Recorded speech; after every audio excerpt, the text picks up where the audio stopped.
नमाज पढ़ ली भाई। वाओ, चलो भाई, क्या कर रही हो पापा? वाओ,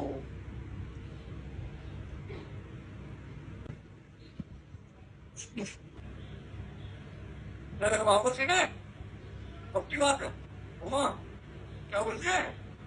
पैसा मांगते हैं, पीछे आएगा। चुप।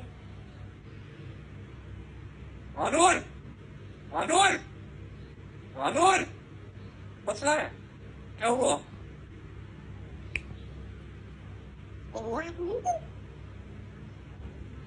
मेरे को भाई कितनी बार आएगा? 60,000 रुपए के पैसे दिए।